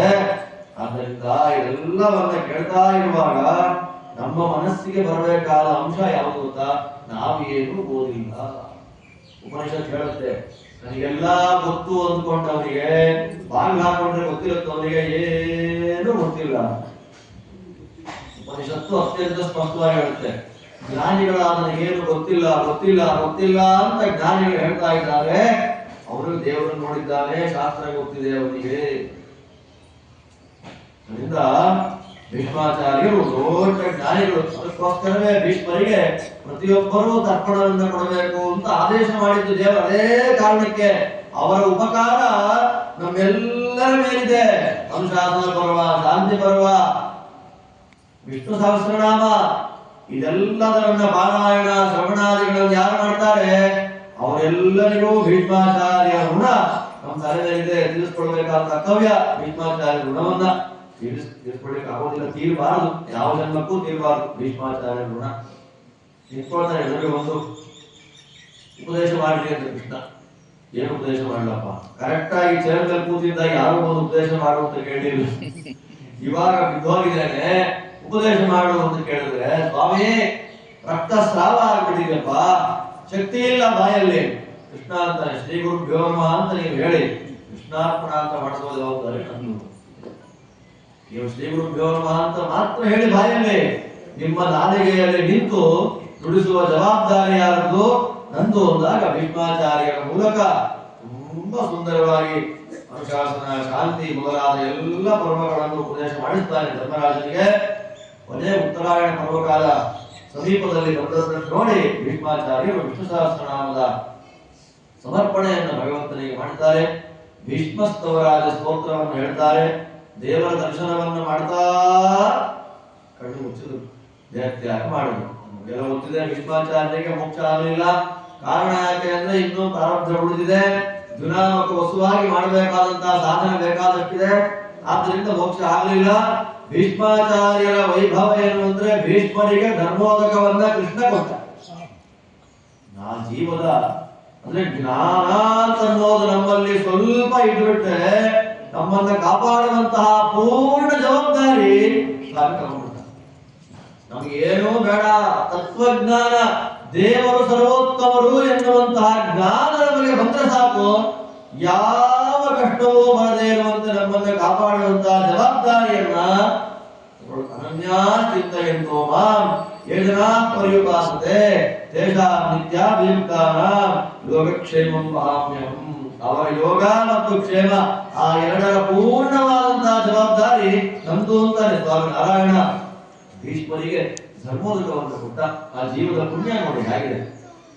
ಅದನ್ನು ಮುಗಿಸಿ ಕರ್ಕೊಂಡು ಹೋಗಿದ್ದಾನೆ. 6 ತಿಂಗಳಾದರೂ ಭಗವಂತ ಬರಲಿಲ್ಲ. ಭಗವಂತ ಬರದೇ ಇದ್ದಾಗ ಧರ್ಮರಾಜನಿಗೆ ಟೆನ್ಷನ್ ಆಯ್ತು. ಯಾವ ಒಂದು ಸುದ್ದಿ ಬಂದಿಲ್ಲ, ನ್ಯೂಸ್ ಇಲ್ಲ, ಏನಾಯ್ತೋ ಗೊತ್ತಿಲ್ಲ ಅನ್ನೋ ಅರ್ಜುನರು ಬರ್ತಾರೆ. ಸ್ವಾಮಿ ಕೃಷ್ಣ ಇಲ್ಲ. ನಮ್ಮೆಲ್ಲರಿಗೂ ವಿಶೇಷವಾದ ಉಪಕಾರವನ್ನು ಮಾಡಿದಂತಹ ಸ್ವಾಮಿ ಅವತಾರವನ್ನು ಸಮಾಪ್ತಿ ಮಾಡಿ ಹೊರಟೋಗಿದ್ದಾನೆ. ಅವನಿಲ್ಲ ಅಂದಾಗ ಧರ್ಮರಾಜ ಅಂದ, ಕೃಷ್ಣ ಊರಲ್ಲಿ ಇಲ್ಲ ಅಂದ್ರೆ ನಾವು ಬದುಕಿರಬಾರದು. ಎಂಥ ದೊಡ್ಡ ಕೃಷ್ಣ ಪ್ರಜ್ಞೆ ನೋಡಿ ಅವರಿಗೆ. ಕೃಷ್ಣ ಇಲ್ಲ, ನಾವಿರಬಾರದು. ಪರೀಕ್ಷಿತ ಮಹಾರಾಜರಿಗೆ ರಾಜ್ಯವನ್ನು ಕೊಟ್ಟು ಪಾಂಡವರೆಲ್ಲರೂ ಕೂಡ ಮಹಾಪ್ರಸ್ಥಾನವನ್ನು ಕೈಗೊಂಡಿದ್ದಾರೆ. ಈ ಮಹಾಪ್ರಸ್ಥಾನದ ಶ್ರವಣವನ್ನು ಯಾರು ಮಾಡ್ತಾರೆ ಅನಾಯಾಸವಾದ ವರ್ಣ ಪ್ರಾಪ್ತಿಯಾಗುತ್ತೆ ಅಂತ ತಿಳಿಸಿಕೊಡು, ಸದ್ಗತಿ ಬರುತ್ತೆ ಅಂತ ಹೇಳ್ತಾರೆ. ಪರೀಕ್ಷಿತ ಮಹಾರಾಜರು ರಾಜರಾಮ ಗೋವಧೆ ಆಗ್ತಾ ಇತ್ತು ಅನ್ನೋ ಸುದ್ದಿ ಬಂತು. ನೋಡ್ಲಿಕ್ಕೆ ಹೋದ್ರೆ ಅವರು ಕಲಿ ಹೊಡಿತಾರೆ. ಕಲಿ ಹೇಳ್ತಾನೆ, ಸಂಕಲ್ಪದಲ್ಲಿ ನನ್ನ ಹೆಸರು ಹೇಳ್ತಾ ಇದ್ದಪ್ಪ ನೀನೀಗ ಪರೀಕ್ಷಿತ ಕಲಿಯುಗೆ ಪ್ರಥಮ ಪಾದೆ ನೀ ಹೇಳ್ತಾ ಇದ್ದಿ. ನನ್ನ ಕಾಲ ಇದು, ಕೃಷ್ಣ ಇಲ್ಲ. ಯಾವ ಕಾಲದಲ್ಲಿ ಕೃಷ್ಣ ಭೀಮ ಇಬ್ಬರಿಲ್ಲ, ನಂದೇ ಆಟ ಆಗುವಾಗ ನಾನು ಮಾಡಿದ್ದೇ ಇಲ್ಲ, ಆದ್ರಿಂದ ನನ್ನ ಹೊಡಿಬಾರ್ದು ನೀನು ಅಂದಾಗ ಪರೀಕ್ಷಿತ ಅಂತ ಎಲ್ಲಿ ತನಕ ನನ್ನ ವಂಶದವರು ಇದ್ದಾರೆ ಅಲ್ಲಿವರೆಗೂ ನೀನು ಪ್ರವೇಶ ಮಾಡುವ ಹಾಗಿಲ್ಲ. ಸಂಕಲ್ಪದಲ್ಲಿ ಮಾತ್ರ ಕಲಿಯುಗ, ನಿನ್ನ ವ್ಯಾಪಾರ ಆಟ ಎಲ್ಲ ಇಲ್ಲ ಅಂದಾಗ 4 ಪ್ಲೇಸಸ್ ನನಗೆ ಸೂಚನೆ ಮಾಡುವುದಾಗ ಬಂಗಾರ, ಸುಳ್ಳು, ಬೇಟೆಯಾಡುವುದು, ದುಷ್ಟ ಸ್ತ್ರೀ ಸಹವಾಸ ಇದೆಲ್ಲವನ್ನು ಕೊಟ್ಟ. ಒಂದ್ ದಿವಸ ಅವನಿಗೆ ಬೇಟೆ ಆಡಬೇಕು ಅಂತ ಆಸೆ ಆಯಿತು ಪರೀಕ್ಷಿತ ಮಹಾರಾಜನಿಗೆ. ಬೇಟೆ ಆಡಬೇಕು ಅಂತ ಬಂದಿದ್ದಾನೆ, ಒಂದು ಜಿಂಕೆಗೆ ಬಾಣ ಹೊಡೆದ, ಅದು ಓಡೋಯ್ತು. ಇವರಿಗೆ ಬಾಯಾರಿಕೆ ಆಗಿದೆ, ಮಧ್ಯಾಹ್ನ ಬಿಸಿಲು, ತುಂಬಾ ಬಾಯಾರಿದ್ದಾನೆ, ಆಯಾಸ, ಸುಸ್ತು. ಶಮೀಕ ಮುನಿಗಳ ಆಶ್ರಮಕ್ಕೆ ಬರ್ತಾನೆ. ಆ ಶಮೀಕರ ಆಶ್ರಮಕ್ಕೆ ಬಂದ್ರೆ ಅವರು ಅಸಂಪ್ರಜ್ಞಾತ ಸಮಾಧಿ ಸ್ಥಿತಿಯಲ್ಲಿ ಕೂತ್ಕೊಂಡಿದ್ದಾರೆ. ಯಾರು ಬಂದ್ರು ಏನು ಗೊತ್ತಾಗ್ತಾ ಇಲ್ಲ. ನೀರು ಬೇಕು ನೀರು ಬೇಕು ಅಂತ ಕಿರ್ಚಾಡಿದ. ನೋಡಿ ದೇವರ ವ್ಯಾಪಾರ. ರಾಜರಾದ ವ್ಯಕ್ತಿಗಳಿಗೆ ಬೇಟೆಯಾಡಲಿಕ್ಕೆ ಹೋದ್ರೂ ಕೂಡ ಜಿಂಕೆಯ ಕೃಷ್ಣಾದಿನ ಚರ್ಮಗಳಲ್ಲಿ ಜ್ಯೂಸುಗಳನ್ನ ನೀರುಗಳನ್ನ ತಗೊಂಡು ಹೋಗ್ತಾ ಇದ್ದ ಜನಗಳು. ಇವತ್ತಿನವ್ರಿಗೆ ಯಾರು ಇಲ್ಲ. ಅಂದ್ರೆ ಕಾಲ ಬಂದಾಗ ಹಸುವಾದ್ರೆ ತಿನ್ಲಿಕ್ಕೆ ಆಗದೆ ಇರುವಷ್ಟು ಅನ್ನ ಕೊಟ್ಬಿಡ್ತಾನೆ ದೇವರು. ಕಾಲ ಅಂತನ್ನೋದು ಬಂದಾಗ ಶ್ರೀಪಾದರಾಜರು ಪ್ರಾರ್ಥನೆ ಮಾಡ್ತಾರೆ ದೇವರಲ್ಲಿ, ಗಂಗಾಜನಕ ಪಾಂಡುರಂಗ ನಿನ್ನಯ ಭಕ್ತರ ಸಂಘವಿರಲಿ, ದುಷ್ಟ ಸಂಘ ಬೇಡ. ಎಂಥ ಕೃತಿ ಗೊತ್ತಾದು. ಒಬ್ಬರೇ ಕೂತಿದ್ದ ಒಂದನ್ನ ಸುಮ್ಮನೆ ಹೇಳ್ಕೊಂಡ್ಬಿಟ್ರೆ ಸಾಕು. ಇಟ್ಟಾಗೆ ಇರುವೇನೋ ಎನ್ನ ದೊರೆಯೇ ಸೃಷ್ಟರೊಂದಿದ ಪಾದ ಪದುಮಶ್ರೀ ಕರಿಯೇ. ನೀನಿದ್ದಾಗ, ನಿನ್ನ ಕಾರುಣ್ಯ ಅಂತ ಅನ್ನೋದಿದ್ದಾಗ ಬಗೆ ಬಗೆ ಭಕ್ಷ್ಯ ಭೋಜ್ಯಗಳನ್ನೆಲ್ಲ ಊಟ ಮಾಡಿಸ್ತಿ. ನಿನ್ನ ಕಾರುಣ್ಯ ದೃಷ್ಟಿ ನಮ್ಮಿಂದ ಒಂದು ಸ್ವಲ್ಪ ದೂರ ಹೋಯ್ತು ಅಂದ್ರೆ ನೆನ್ನೆ ಮಾಡಿದ ಅನ್ನವೂ ಸಿಗಲ್ಲ. ಇವತ್ತು ತಂಗಳನ್ನ ಅಂತಾರೆ, ಅದನ್ನು ತಿನ್ಲಿಕ್ಕೆ ಯೋಗ್ಯತೆ ಇರೋದಿಲ್ಲ. ರಾಜ ಚಕ್ರವರ್ತಿ ನನಗಿರೋ ವೈಭವ ಬೇರೆ ಯಾರಿಗೂ ಇಲ್ಲ ಅಂತ ಏನೇ ಮಾತಾಡಬಹುದು. ಇವತ್ತು ಏನ್ ಸಿಕ್ತು ಪರೀಕ್ಷಿತ ಮಹಾರಾಜರಿಗೆ? ಕೆಂಪಿಲಿ ಹೊಡೆಯುವ ಪೀತಾಂಬರ ಉಡಿಸುವಿ, ಸೊಂಪಿನಂಚಿನ ಶಾಲು ಮುದಿಸುವೆಯೋ, ಕಪಿಲ ಹರಿಯ ನಿನ್ನ ಕರುಣೆ ತಪ್ಪಿದ ಕೌಪೀನ ದೊರೆಯೋ. ದೇವರ ಅನುಗ್ರಹ ವಿಶೇಷ ತಪ್ಪಿ ಹೋಯ್ತು, ದೇವರ ಕಾರುಣ್ಯ ಹೊರಟು ಹೋಯ್ತು ಅಂದ್ಮೇಲೆ ಎಲ್ಲ ನಾಶ ಆಯ್ತು ಅಂತ. ಕಾಲ ಬಂದಾಗ ದೇವರು ಕೊಡ್ತಾನೆ, ಕಾಲ ಬಂದಾಗ ದೇವರು ತಗೊಳ್ತಾನೆ. ದೇವರು ಕೊಟ್ಟಾಗ ದೇವರು ಕಿತ್ಕೊಂಡಾಗ ಏಕಪ್ರಕಾರವಾಗಿರ್ಬೇಕಾದ್ದು ನಮ್ಮ ಕರ್ತವ್ಯ. ಅದೇ ಪರೀಕ್ಷೆ ಮಾಡುವ ದೇವರು ನಮ್ಮನ್ನು ಏಕಪ್ರಕಾರವಾಗಿದ್ದಾನೋ ಇಲ್ವೋ ಅನ್ನೋದು ಪರೀಕ್ಷೆ ಮಾಡ್ತಾನೆ ದೇವರು. ಪರೀಕ್ಷೆಯಲ್ಲಿ ನಾವು ಫೈಲ್ ಆಗಿ ಅಂತಂದ್ರೆ ಪರೀಕ್ಷೆಯಲ್ಲಿ ಒಂದು ಸ್ವಲ್ಪ 35% ತಗೊಂಡು ಪಾಸ್ ಆದ್ರೂ ಕೂಡ ಉದ್ಧಾರ ಮಾಡಿಬಿಡ್ತಾನೆ ಸ್ವಾಮಿ. ಪರೀಕ್ಷಿತ ಮಹಾರಾಜರ ಆ ಕಾಲಕ್ಕೆ ಕೋಪ ಬಂತು. ಆ ಕೋಪದಿಂದ ಏನ್ ಮಾಡ್ತಾರೆ, ಆ ಕೋಪ ಬಂದಾಗ ಅಲ್ಲೊಂದು ಹಾವು ಸತ್ತೋಗಿತ್ತು. ಆ ಹಾವನ್ನ ತಗೊಂಡು ಮುನಿಗಳ ತಲೆ ಮೇಲೆ ಹಾಕಿದ್ರು.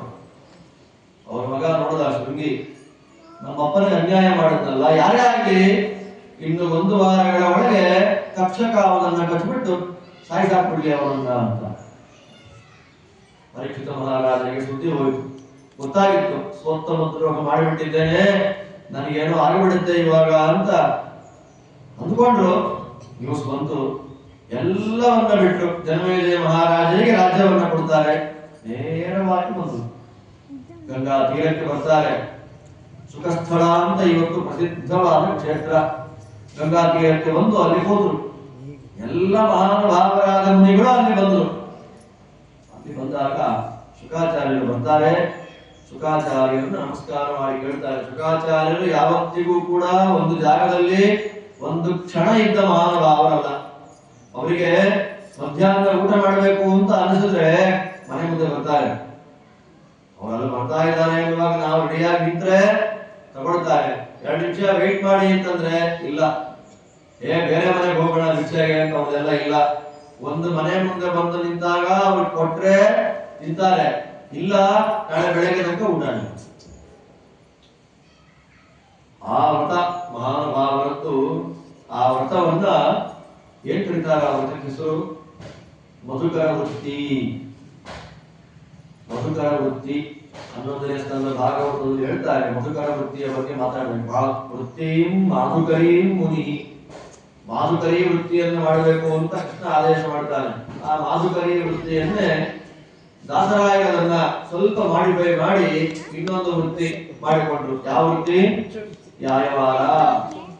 ಅದನ್ನ ಉಂಚ ವೃತ್ತಿ ಅಂತ ಕರೀತಾರೆ. ಆಕ್ಚುಯಲ್ ಆಗಿ ಉಂಚ ವೃತ್ತಿ ಅಲ್ಲ. ಉಂಚ ವೃತ್ತಿ ಅಂತಂದ್ರೆ ಸುಮ್ಮನೆ ಶಬ್ದ ಬಂದ್ಬಿಟ್ಟಿದೆ ಅಷ್ಟೇ. ಉಂಚ ವೃತ್ತಿ ಹೋದ್ರು ಅಂತ. ಉಂಚ ವೃತ್ತಿ ಅಂದ್ರೆ ಏನು? ನಿಂತ್ಕೊಂಡಿರ್ಬೇಕು ಗದ್ದೆ ಮುಂದೆ, ಆಯ್ತಾ? ಆ ಗದ್ದೆ ಗಾಳಿಗೆ ಅದೆಲ್ಲ ಕೆಳಗೆ ಬೀಳಬೇಕು, ಭತ್ತ ಎಲ್ಲ. ಅದನ್ನ ಹಕ್ಕಿಗಳು ತಗೊಂಡು ಹೋಗ್ಲಿಲ್ಲ ಅಂದ್ರೆ ಮನೆಗೆ ತರಬೇಕು ಅದನ್ನ. ಆ ಉಂಚ ವೃತ್ತಿ ಮಾಡಿ ಸಮಾರಾಧನೆ ಮಾಡ್ತೀವಿ ಅಂದ್ರೆ ಅವಾಗ ಸಾಧ್ಯ ಇಲ್ಲ. ಶಿವಂಚ ವೃತ್ತಿ ಅಂದ್ರೆ ಹಾಗೆ. ದಾಸರಾಯರದ್ದು ಉಂಚ ವೃತ್ತಿ ಅಲ್ಲ. ಅವರದೆಲ್ಲ ಯಾಯಾವರ, ಯಾಯವಾರ, ಯಾಯಾವರ. ಅದು 3ನೇ ಸ್ಕಂದದಲ್ಲಿ ಹೇಳ್ತಾರೆ. ಮನೆಗಳ ಮುಂದೆ ಹೋಗಿ ದೇವರ ನಾಮ ಸ್ಮರಣೆಯನ್ನು ಮಾಡಿ ಹಿಡಿಬೇಕು ಗೋಪಾಲ ವೃತ್ತಿಯನ್ನು, ಡೋಳಿಗೆಯನ್ನು. ಅವ್ರು ಏನ್ ಹಾಕ್ತಾರೆ ತರಬೇಕು. ಪುರಂದರದಾಸರು ಹಾಗೆ ರಾಜ ಪರೀಕ್ಷೆ ಮಾಡ್ತಾ ಇದ್ದ ಅವನ್ನ. ಏನ್ ಪುರಂದರದಾಸರು ಮಹಾ ಶ್ರೀಮಂತರು, ನವಕೋಟಿ ನಾರಾಯಣ ಅಂತ ಅವ್ರ ಹೆಸರು. ಅಪಾರವಾದಂತಹ ಸಂಪತ್ತು, ಅಪಾರವಾದ ಸಂಪತ್ತು. ಆ ಸಂಪತ್ತನ್ನು ತ್ಯಾಗ ಮಾಡಿಬಿಟ್ರು. ತ್ಯಾಗ ಅಂದ್ರೆ ಯಾವ ಮಟ್ಟಕ್ಕೆ ತ್ಯಾಗ? ನಾಳೆ ಪುರಂದರದಾಸರು ದಾನ ಮಾಡ್ತಾರೆ ಅಂದ್ರೆ ತಗೊಳಕ್ಕೆ ಯಾರು ನಂಬಲೇ ಇಲ್ಲ. ಪುರಂದರದಾಸರು ಅಂದ್ರೆ ಏನು, ದಾನ ಮಾಡೋದು ಅಂದ್ರೆ ಏನು, ಚಾನ್ಸೇ ಇಲ್ಲ ಇದು ಅಂತ ಹೇಳಿ ದಾನಕ್ಕೆ ಯಾರು ಬರಲೇ ಇಲ್ಲ. ಅಂದ್ರೆ ದಾನ ಮಾಡಿ ಗೊತ್ತೇ ಇಲ್ಲ ಅವರಿಗೆ. ಶ್ರಾದ್ದಾದಾಗ ದಾನ ಮಾಡ್ತಾರೆ, ಕಾಸನ್ನ ಕೊಡ್ತಾರೆ, ಆ ಕಿರುಬು ಕಾಸು ಅಂತ. ಅದನ್ನು ಮತ್ತೆ ಅದು ಹೋಗೋದೇ ಇಲ್ಲ. ಅಂತಹ ಕಾಸು ದಾನ ಮಾಡ್ತಾ ಇದ್ರು ಅವರು. ಕೊನೆಗೆ ಏನ್ ಮಾಡಿದ್ರು? ಮನೆ ಮೇಲೆ ತುಳಸಿ ಹಾಕಿ ಕೃಷ್ಣಾರ್ಪಣ ಅಂತ ಬಂದ್ಬಿಟ್ರು. ಅವ್ರು ನೋಡಿ ರಾಜ ಅನ್ಕೊಂಡ, ಏನ್ ಇವರು ಯಾಯವಾರ ಮಾಡಿ ಜೀವನ ಮಾಡ್ತಾ ಇದ್ದಾರ, ಪರೀಕ್ಷೆ ಮಾಡೋಣ ಅಂತ ದಾಸರ ಜೋಳಿಗೆಗೆ ನವರತ್ನಗಳನ್ನು ಹಾಕ್ತಾ ಇದ್ದಾರೆ. ದಾಸರ ಅನ್ನೋರಂತೆ, ಇವರು ತುಂಬಾ ಕಸ ಜಾಸ್ತಿ ಆಗೋಗಿದೆ, ಅಕ್ಕಿ ನೋಡಿ ಯೂಸ್ ಮಾಡೋದು ನೀನು ಅಂದ್ರೆ ಒಂದು ಸಲ ವೈರಾಗ್ಯ ಅನ್ನೋದು. ಅಂದ್ರೆ ಅಂಥ ಮಹಾನುಭಾವರು ಗ್ರಾಸಕ್ಕಿಲ್ಲದೆ ಹೋಗಿ ಪದರ ಮನೆಗಳ ಹೊಕ್ಕು. ದಾಸರಾಜಂತಾರೆ, ದಾಸರೆಂದರೆ ಪುರಂದರ ದಾಸರಯ್ಯ, ವಾಸುದೇವ ಕೃಷ್ಣನ್ನ ಸೋಸಿ ಕೂಡಿಸುವ. ನಿಜವಾಗಿ ದಾಸರು ಅಂತಂದ್ರೆ ಪುರಂದರ ದಾಸರೇ. ಆದ್ದರಿಂದ ಯಾವ್ಯಾವರ ಅಥವಾ ಮಾಧುಕರಿ ವೃತ್ತಿ, ಆ ವೃತ್ತಿಯನ್ನು ಮಾಡಿ ಸನ್ಯಾಸಿಯಾಗ ಬದುಕಬೇಕು ಅಂತ ಶಾಸ್ತ್ರ. ಅದನ್ನು ಶುಕಾಚಾರ್ಯ ಮಹಾನುಭಾವರು ಮಾಡ್ತಾ ಇದ್ರು. ಅವರು ಬಂದ್ರು ಅಂತಂದ್ರೆ ಅದೇ ಆಶ್ಚರ್ಯ. ಸಿಗದೇ ಇರ್ತಕ್ಕ ಶುಕಾಚಾರ್ಯರು ನಮಗೆ ಸಿಕ್ಕಿದ್ದಾರೆ ಅಂತ ಅನ್ನೋದೇ ಆಶ್ಚರ್ಯ. ನಮಸ್ಕಾರ ಮಾಡಿ ಪ್ರಾರ್ಥನೆ ಮಾಡ್ತಾರೆ, ಸ್ವಾಮಿ ನೀವು ನಮಗೆ ಬರೋದೇ ಅಪರೂಪ, ಸಿಗೋದಿಲ್ಲ, ಯಾವಾಗ ಹೋಗ್ತೀರಿ ಗೊತ್ತಿಲ್ಲ, ದಯಮಾಡಿ ನನಗೆ ಮರಣ ಹತ್ತಿರ ಬಂದಿದೆ, ನಾನು ಹೇಗೆ ಸಾಧನೆ ಮಾಡಿಕೊಳ್ಬೇಕು ಅನ್ನೋದನ್ನ ವಿಸ್ತಾರವಾಗಿ ವಿಶೇಷವಾಗಿ ತಾವು ನನಗೆ ತಿಳಿಸಿಕೊಡಬೇಕು ಅಂತ ಭಕ್ತಿಯಿಂದ ಪ್ರಾರ್ಥನೆ ಮಾಡ್ತಾನೆ. ಶುಕಾಚಾರ್ಯರು ಉಪದೇಶ ಮಾಡ್ತಾರೆ, ನೋಡಪ್ಪ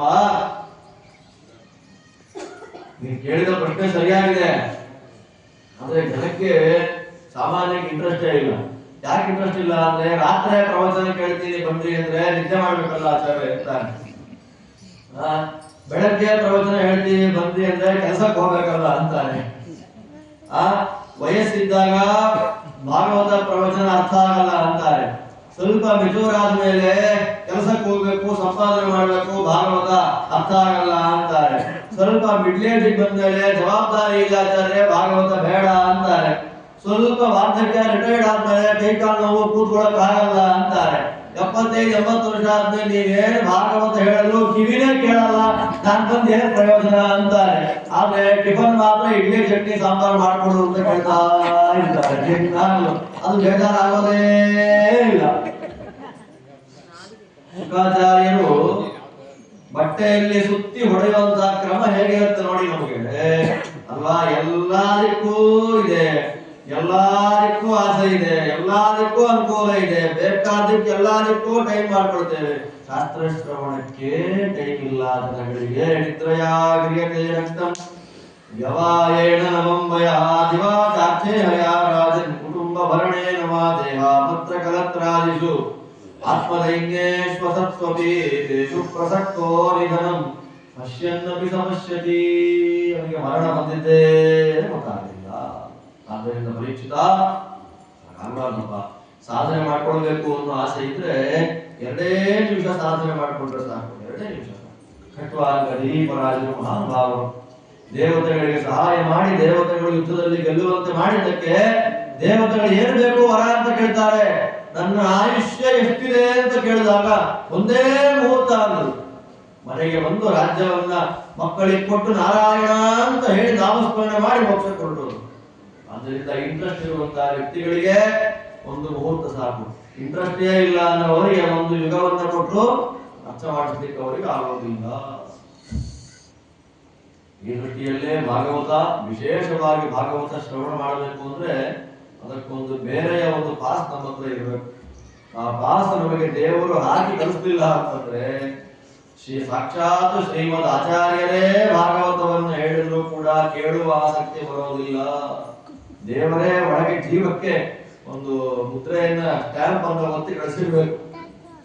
ನೀನು ಶ್ರವಣ ಮಾಡಲಿಕ್ಕೆ ಹುಟ್ಟು, ನೀನು ಸಾಧನೆ ಮಾಡಲಿಕ್ಕೆ ಹೋಗುವಂತ ಭಗವಂತನೇ ನಮ್ಮನ್ನ ವಿಶೇಷವಾಗಿ ಮಾಡಿ ಕಳಿಸಿದ್ರೆ ಶ್ರವಣ ಇಲ್ಲ ಅಂದ್ರೆ ಖಂಡಿತ. ಈ ದೃಷ್ಟಿಯಲ್ಲಿ ಸಾಧಕನಾಗಿರ್ತಕ್ಕಂತಹ ವ್ಯಕ್ತಿ ಇಡೀ ಬ್ರಹ್ಮಾಂಡದಲ್ಲಿ ದೇವರ ದರ್ಶನ ಮಾಡ್ತಾನೆ. ಪಾತಾಳದಿಂದ ಆರಂಭ ಮಾಡಿಕೊಂಡು ಸತ್ಯಲೋಕದವರೆಗೂ ಕೂಡ ಎಲ್ಲ ದೇವರ ಮನೆ ಅಂತ ಅನುಸಂಧಾನ ಮಾಡ್ತಾರೆ. ಹಾಗೆ ಸಾಧನೆಯನ್ನು ಮಾಡಿ ಮಾಡಿ ಅದನ್ನ ಸ್ಥೂಲವಾದ ಅನುಸಂಧಾನ, ಆ ಸ್ಥೂಲ ರೂಪದ ಅನುಸಂಧಾನವನ್ನ ಮನಸ್ಸಿನೊಳಗೆ ಮಾಡಿಕೊಳ್ತಾ ಭಗವಂತ 14 ವರ್ಷದ ಹುಡುಗರಂತೆ ಇದ್ದಾನೆ, ಪೀತಾಂಬರವನ್ನು ಹುಟ್ಟಿದ್ದಾನೆ, ನಗುತ್ತಾ ಇದ್ದಾನೆ, ಕಣ್ಣಿಂದ ಕರುಣಾ ರಸವನ್ನು ಹರಿಸ್ತಾ ಇದ್ದಾನೆ. ಅವನ ಕರುಣಾ ರಸ ನನ್ನ ಮೇಲೆ ಬಿದ್ದು ನನ್ನ ಮೈಯೆಲ್ಲ ಅಮೃತ ರಸದಿಂದ ಒದ್ದೆ ಆಗಿದೆ ಅಂತ ಅನುಸಂಧಾನ ಮಾಡಿ ಆ ಜ್ಞಾನಿ ದೇಹತ್ಯಾಗವನ್ನು ಮಾಡಿ ಮೋಕ್ಷ ಕೊಟ್ಟಿರ್ತಾನೆ. ಆದ್ದರಿಂದ ಜ್ಞಾನಿಗಳಾದ ವ್ಯಕ್ತಿಗಳ ದೇಹತ್ಯಾಗ ಮಾಡುವ ಕ್ರಮ ಇದಪ್ಪ. ನಿನಗೆ ಇನ್ನೇನು ಬೇಕು ವಿಶೇಷವಾಗಿ ಅದನ್ನ ಹೇಳುವಂತ ಶುಕಾಚಾರ್ಯರು ಕೇಳಿದ್ದಕ್ಕೆ ಅವರುತ್ತಾರೆ, ಸ್ವಾಮಿ ಎತ್ಕೊಳ್ತಾನೆ. ಸ್ಟಾರ್ಟಿಂಗ್ ಅಲ್ಲೇ ಜ್ಞಾನಿಗಳು ದೇಹತ್ಯಾಗ ಮಾಡಿದ ವಿಷಯ ಸ್ವಲ್ಪ ಸುಲಭದಲ್ಲಿ ಅರ್ಥ ಆಗುವುದಿಲ್ಲ. ದೇವರ ಸೃಷ್ಟಿಯಿಂದ ಆರಂಭ ಮಾಡಿಕೊಂಡು ಎಲ್ಲ ವಿಷಯಗಳನ್ನು ನನಗೆ ವಿಸ್ತಾರವಾಗಿ ನೀವು ತಿಳಿಸಿಕೊಡಬೇಕು ಅಂತ ಪ್ರಾರ್ಥನೆ ಮಾಡಿದ್ದಕ್ಕೆ ನಾನು ನಿಮಗೆ ಭಾಗವತವನ್ನು ಹೇಳ್ತೀನಿ ಅಂತ ಹೇಳ್ತಾರೆ. ಈ ಭಾಗವತ ಎಲ್ಲಿಂದ ಬಂದಿದೆ? ಅವ ಹೇಳ್ತಾರೆ, ನಾರದರು ನಮ್ಮಪ್ಪನಿಗೆ ಬಂದು ತಿಳಿಸಿಕೊಟ್ರು. ನಾರದರು ಯಾವಾಗ ಹೇಳಿದ್ರು? ವೇದವ್ಯಾಸ ದೇವರ ಮನಸ್ಸಿಗೆ ತುಂಬಾ ಬೇಜಾರಾಗಿದೆ. ಯಾರ ಮನಸ್ಸಿಗೆ ಬೇಜಾರಾಗಿರೋದು? ವೇದವ್ಯಾಸ. ಅದಕ್ಕೆ ಬೇಜಾರಾಗಿದೆ. ಬೇಜಾರು ಅರ್ಥ ಇದೆ, ಅದಕ್ಕೆ ಆ ಶಬ್ದಕ್ಕೆ ಮೀನಿಂಗ್ ಇಲ್ಲ. ಬೇಜಾರು ಎಲ್ಲದಕ್ಕೂ ಊಟ ಮಾಡಿ ಮಾಡಿ ಮಾಡಿ ಮಾಡಿ ಬೇಜಾರಾಗಿದೆ ಅಲ್ವಾ? ಹೋಗಿ ಹೋಗಿ ಪ್ರವಚನ ಕೇಳಿ ಕೇಳಿ ಕೇಳಿ ಬೇಜಾರಾಗಿದೆ. ಎಷ್ಟು ಸಲ ಅದೇ ಭಾಗವತ ಎಷ್ಟು ಸಲ ಕೇಳೋದು, ನನ್ನೇ ಕೇಳ್ಬೋದು. ನಿಮ್ಗೆ ಹೇಳಿ ಹೇಳಿ ಬೇಜಾರಾಗಿಲ್ವ? ಬರೀ ಆಚಾರ್ಯ ಕೇಳ್ಬೋದು, ಎಷ್ಟು ಹೇಳ್ತೀರಿ ಭಾಗವತ ಬೇಜಾರಾಗಿಲ್ಲ ನಿಮಗೆ ಅಲ್ವಾ? ಎಲ್ಲ ಮಾಡಿ ತೀರ್ಥ ಸ್ನಾನ ಮಾಡಿ ಬೇಜಾರು, ಧನುರ್ಮಾಸ ಪೂಜೆ ಮಾಡಿ ಬೇಜಾರು, ದೀಪ ಹಚ್ಚಿ ಬೇಜಾರು, ಊಟ ಮಾಡಿ ಮಾಡಿ ಬೇಜಾರಾಗ್ತದೆ ಅಂತ ಯಾರು ಹೇಳೋದೇ ಇಲ್ಲ. ರಸವರ್ಧಂ ರಸೋಪ್ಯಸ್ಯ ಪರಂ ದೃಷ್ಟ್ವಾ ನಿವರ್ತತೆ. ಅದ್ರ ಮೇಲೆ ರಸ ಹಾಕ್ತಾ ಇದ್ದಾಗ ತಿನ್ಬೇಕು ಅನ್ನೋ ಆಸೆ ಜಾಸ್ತಿ ಆಗ್ತಾ ಇರ್ತದೆ. ಆದ್ದರಿಂದ ವೇದವ್ಯಾಸ ದೇವರ ಮನಸ್ಸಿಗೆ ಬೇಜಾರು ಅಂತಾಯ್ತು. ಯಾಕೆ ಆಲೋಚನೆ ಮಾಡ್ತಾರೆ? ಮಹಾಭಾರತ ಬರದೆ, ಬ್ರಹ್ಮಸೂತ್ರ ಬರದೆ, ವೇದಗಳ ವಿಭಾಗ ಮಾಡದೆ, 17 ಪುರಾಣ ಬರದೆ, ಸಮಾಧಾನ ಇಲ್ಲ ನನ್ನ ಮನಸ್ಸಿಗೆ. ಅಂದ್ರೆ ಭಾಗವತ ಎಷ್ಟು ಇಷ್ಟಪಟ್ಟು ಬರೆದ್ರು ವೇದವ್ಯಾಸ ದೇವರು ಅಂತ, ಸಮಾಧಾನ ಇಲ್ಲ ನನ್ನ ಮನಸ್ಸಿಗೆ. ಏನ್ ಮಾಡಬೇಕು ಅನ್ನುವಾಗ ನಾರದರು ಬರ್ತಾರೆ. ನಾರದರಿಗೆ ಕೇಳ್ತಾರೆ, ತುಂಬಾ ಮನಸ್ಸಿಗೆ ಬೇಸರ ಆಗಿದೆಪ್ಪ, ನಾನು ಏನ್ ಮಾಡ್ಬೇಕು ಇವಾಗ ಅಂದಿದ್ದಕ್ಕೆ ನಾರದರು ಹೇಳ್ತಾರೆ, ನಿಮ್ಗೆ ಏನು ಗೊತ್ತಿಲ್ಲದೆ ಇರೋದಿಲ್ಲ ಸ್ವಾಮಿ, ನಾಟಕ ಮಾಡ್ತಾ ಇದ್ದೀರಿ, ವಿಜ್ಞಾಪನೆ ಮಾಡ್ತೀನಿ ಕೇಳ್ರಿ. ನೀವೆಲ್ಲ ಬರೆದಿದ್ದೀರಿ, ವಿಷ್ಣುವಿನ ಸರ್ವೋತ್ತಮತ್ವವನ್ನ ಸ್ಪಷ್ಟವಾಗಿ ಪ್ರತಿಪಾದನೆ ಮಾಡುವಂತ ಒಂದು ಗ್ರಂಥ ಬರೆದ್ಬಿಡ್ರಿ. ಮಹಾಭಾರತಕ್ಕಿಂತ ಬೇಕಾ? ಮಹಾಭಾರತದ ಪ್ರತಿ ಅಕ್ಷರಗಳು ದೇವರ ನಾಮಗಳೇ. ಆದ್ರೆ ಪ್ರಾಬ್ಲಮ್ ಏನಾಗಿದೆ ಅಂತಂದ್ರೆ ಮಹಾಭಾರತ ಅರ್ಥ ಆಗಲ್ಲ. ಆದ್ರೆ ಮಹಾಭಾರತ ಗೊತ್ತಿಲ್ಲ ಅನ್ನೋರು ಯಾರೂ ಇಲ್ಲ. ನನಗೆಲ್ಲ ಮಹಾಭಾರತ ಫುಲ್ ಗೊತ್ತಿದೆ ಅಂತ ನಾವು ಅಂತೀವಿ. ಬೃಹಸ್ಪತ್ಯಾಚಾರ್ಯರು ಮಹಾಭಾರತ ಪ್ರವಚನ ಮಾಡಿ ನನಗೆ ಗೊತ್ತಿಲ್ಲ ಮಹಾಭಾರತ ಅಂತ. ಅಷ್ಟು ಕಷ್ಟಕರವಾದ ಗ್ರಂಥ ಮಹಾಭಾರತ. ಅದರಿಂದ ತುಂಬಾ ಸುಲಭ ಇಲ್ಲ ಅರ್ಥ ಮಾಡ್ಕೊಳ್ಳಿಕ್ಕೆ. ಬರೀತೀನಿ. ದೇವರ ಮಹಿಮೆಯನ್ನ ಕ್ಲಿಯರ್ ಆಗಿ ಬರೆಯುವುದರಿಂದ ಫಲ ಬರುತ್ತಾ ಅಂತ ಕೇಳಿದ್ದಕ್ಕೆ ನಾರದರಂತಾರೆ, ನಾನೇ ಸಾಕ್ಷಿ. ಉಪಬರಹಣ ಅಂತ ಒಬ್ಬ ಗಂಧರ್ವ, ಒಳ್ಳೆ ಸಂಗೀತ. ಆ ಸಂಗೀತವನ್ನು ಅಸ್ಥಾನದಲ್ಲೇ ಪ್ರಯೋಗ ಮಾಡಿಬಿಟ್ಟು. ಅಸ್ಥಾನದಲ್ಲಿ ಪ್ರಯೋಗ ಅಂತಂದ್ರೆ ಒಳ್ಳೆ ಕಂಠ ಇದೆ, ದೇವರ ಮಹಿಮೆ ಬಿಟ್ಟು ಮಿಕ್ಕಿದ್ದೆಲ್ಲ ಹಾಡೋದು. ಅದನ್ನೇನ್ ಕರೀತಾರೆ? ಅರಣ್ಯ ರೋದನ ಅಂತ ಕರೀತಾರೆ. ಕಾಡಿನಲ್ಲಿ ಮಧ್ಯದಲ್ಲಿ ಹೋಗಿ ಕಾಪಾಡಿ ಅಂತ ಕೂಗ್ತಾ ಇದ್ರೆ ಯಾರು ಬರ್ತಾರೆ? ಕೇಳನೋ ಹರಿ ತಾಳನೋ, ತಾಳಮೇಳಗಳಿದ್ದು ಪ್ರೇಮವಿಲ್ಲದ ಗಾನ ಕೇಳನೋ ಹರಿ. ಒಳ್ಳೆ ತಾಳ ಇದೆ, ಒಳ್ಳೆ ಮೇಳ ಇದೆ, ಒಳ್ಳೆ ಲಯ ಇದೆ, ಒಳ್ಳೆ ಶ್ರುತಿ ಇದೆ, ಒಳ್ಳೆ ಕಂಠ ಮಾಧುರ್ಯ ಇದೆ. ಭಗವಂತನಲ್ಲಿ ಭಕ್ತಿನೇ ಇಲ್ಲ. ಭಕ್ತಿ ಇಲ್ಲದ ಗಾಯನವನ್ನು ಭಗವಂತ ಸ್ವೀಕಾರ ಮಾಡಿಕೊಳ್ಳೋದೇ ಇಲ್ಲ. ಇವ್ರಿಗಾದ್ರೆ ಎಡವಟ್ಟಾಗಿತ್ತು, ಶಾಪ ಬಂತು, ದಾಸಿಯ ಮಗನ ಹುಟ್ಟುಬಿಟ್ಟು ಗೋವರ್ಧನ ಗಂಧರ್ವ. ಆ ದಾಸಿ ಊರೆಲ್ಲ ಕೆಲಸ ಮಾಡೋದು, ಮುಸ್ರೆ ತೊಳೆಯೋದು ಎಲ್ಲ ಮಾಡೋ ಕೆಲಸ ಅವಳಿಗೆ. ಚಾತುರ್ಮಾಸ್ಯ ಪರ್ವಕಾಲ, ಮಹಾನುಭಾವರಾದ ಯತಿಗಳು ಚಾತುರ್ಮಾಸ್ಯಕ್ಕಾಗಿ ಅವರ ಊರಿಗೆ ಬಂದರು. ಇವಾಗೆಲ್ಲ ಏನು ಅಂದ್ರೆ ಸ್ವಾಮಿ ನಮ್ಮ ಚಾತುರ್ಮಾಸ್ಯ ಕೂತ್ಕೊಳ್ಳಿ ನೀವು ಅಂತ ನಾವು ಕರಿಬೇಕು, ಅವರನ್ನು ಕರಿಬೇಕು. ಅವಾಗೆಲ್ಲ ಆಗಲ್ಲ. ಮಳೆಗಾಲ ಟೈಮಲ್ಲಿ ಆಷಾಢ ಏಕಾದಶಿ ಯಾವ ಊರಿಗೆ ಬರ್ತಾರೆ ಅಲ್ಲಿ ಕೂತ್ಕೊಂಡ್ಬಿಡೋದು.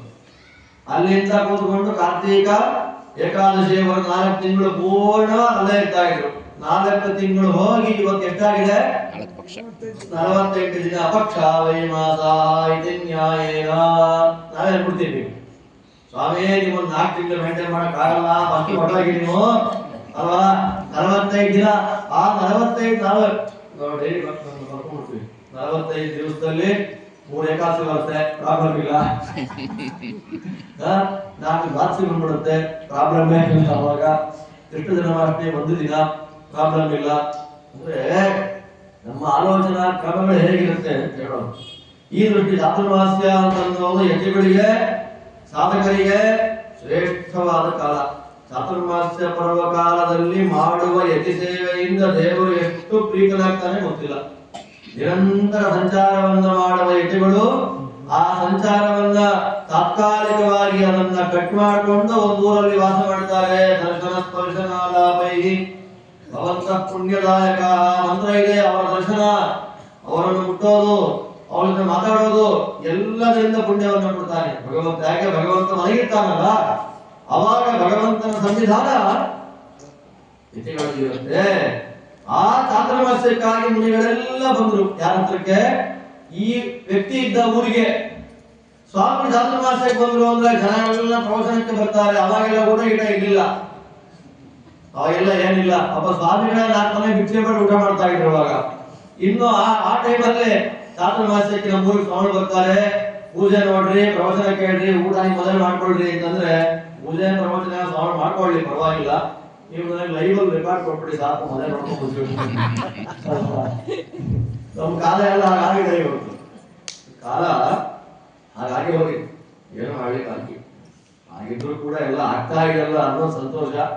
ಇನ್ನು ಕಲಿಯುವ 2ನೇ ಪಾದ, 3ನೇ ಪಾದ, 4ನೇ ಪಾದದೆಲ್ಲ ಇನ್ನು ಯಾವ ಲೆವೆಲ್ಲಿ ಹೊರಟೋಗುತ್ತೋ ಎಂತ ಜನೋ ಕಲ್ಪನೆ ಮಾಡ್ಕೊಂಡ್ರೆ ಭಯ ಆಗ್ಬಿಡುತ್ತೆ. ಈಗ ಕಲಿಯುಗದ ವೈಭವ ಇನ್ನು ಮುಂದಕ್ಕಿನ್ನೇನೋ ಗೊತ್ತಿಲ್ಲ. ಈ ದೃಷ್ಟಿಯಲ್ಲಿ ಅವರು ಊಟ ಮಾಡಿದ್ದ ಎಲೆಗಳನ್ನೆಲ್ಲ ತೊಳೆಯೋದಂತೆ, ಕ್ಲೀನ್ ಮಾಡೋದು, ಹೋಮ ಹಚ್ಚೋದು, ಅವರ ದೇವರ ಪೂಜೆಯ ಪಾತ್ರಗಳನ್ನ ತೊಳೆಯೋದು, ಅವರು ಊಟ ಮಾಡಿದ್ದು ಮಿಕ್ಕಿದ್ದು ಏನು ಸಿಗತ್ತೆ ಅದನ್ನ ತಿನ್ನೋದು, ಇದು ಕೆಲಸ. ಅವ್ರು ಏನು ಉಪದೇಶ ಮಾಡ್ತಾರೆ, ಪ್ರವಚನ ಮಾಡ್ತಾರೆ, ಅದನ್ನ ಕೇಳ್ತಾ ಇರೋದು. 4 ತಿಂಗಳು ಹೋಗಿದ್ದೆ ಗೊತ್ತಾಗಲಿಲ್ಲ. ದುಃಖ ಆಯ್ತು. ಚಾತುರ್ಮಾಸ್ಯ ಸಮಾಪ್ತಿಯನ್ನು ಮಾಡಿಕೊಂಡು ಸನ್ಯಾಸಿಗಳು ಊರು ಬಿಟ್ಟು ಹೋಗುವಾಗ ಕಾಲು ಹಿಡ್ಕೊಳ್ತಾರೆ. ಅವಾಗ ಅವರು ತಲೆ ಮೇಲೆ ಆಶೀರ್ವಾದ ಮಾಡಿ ಒಂದು ಮಂತ್ರೋಪದೇಶವನ್ನು ಮಾಡ್ತಾರೆ ಋಷಿಗಳು, ಆ ಸನ್ಯಾಸಿಗಳು. ಆ ಮಂತ್ರ ಜಪ ಮಾಡ್ತಾ ಮಾಡ್ತಾ ಮಾಡ್ತಾ ವೈರಾಗ್ಯ ಬಂದ್ಬಿಡ್ತು. ಅವರ ತಾಯಿ ಕಾಡಿಗೆ ಹೋಗಿದ್ದಾರೆ, ಹಾವು ಕಚ್ಚಿ ದೇಹತ್ಯಾಗ ಆಗೋಯ್ತು. ಮನೆ ಬಿಟ್ಟು ಆ ಮಂತ್ರವನ್ನೇ ಜಪ ಮಾಡ್ತಾ ಮಾಡ್ತಾ ಹೊರಗೆ ಹೋದಾಗ ದೇವರ ದರ್ಶನ ಆಯ್ತು. ಒಂದು ಮಿಂಚು ಮಿಂಚು ಹೋಗುತ್ತಲ್ಲ, ಆ ಕ್ಷಣದಷ್ಟು ಭಗವಂತನ ದರ್ಶನ ಆಯ್ತು. ದೇವರು ನೋಡಬೇಕು ಅಂತ ಆಸೆ ಆಯ್ತು. ಅಂದ್ರೆ ದೇವರ ದರ್ಶನ ಎಷ್ಟು ಕಷ್ಟ. ನಮಗೆಲ್ಲ ನಾಳೆ ಅಪರೋಕ್ಷ ಜ್ಞಾನ ಆದಾಗ ಮನುಷ್ಯೋತ್ತಮರಿಗೆ ದೇವರ ದರ್ಶನ ಎಷ್ಟು ಹೊತ್ತಾಗುತ್ತೆ ಅಂದ್ರೆ ಮಿಂಚಿನಂತೆ ಭಗವಂತನ ದರ್ಶನ ನೋಡಿ. ಎಷ್ಟು ಕಷ್ಟಪಡಬೇಕು. ಒಂದು ಮಿಂಚು ಎಷ್ಟು ಸೆಕೆಂಡ್ ಬರುತ್ತೆ ಮಿಂಚು ಅಂತ ಕೇಳಿ, ಎಷ್ಟು ಫ್ರಾಕ್ಷನ್ ಆಫ್ ಸೆಕೆಂಡ್ ನಲ್ಲಿ ಮಿಂಚು ಬಂದು ಹೋಗುತ್ತೆ ಅಂತ ಹೇಳ್ಬೇಕು ನಾವು. ಅಷ್ಟು ಮಾತ್ರ ಭಗವಂತನ ದರ್ಶನ ಆಗುತ್ತೆ. ಅಷ್ಟು ಹೊತ್ತು ದೇವರ ದರ್ಶನವನ್ನು ಮಾಡಲಿಕ್ಕೆ ಎಷ್ಟು ಕೋಟಿ ಜನ್ಮಗಳ ಸಾಧನೆ ಮಾಡಬೇಕು.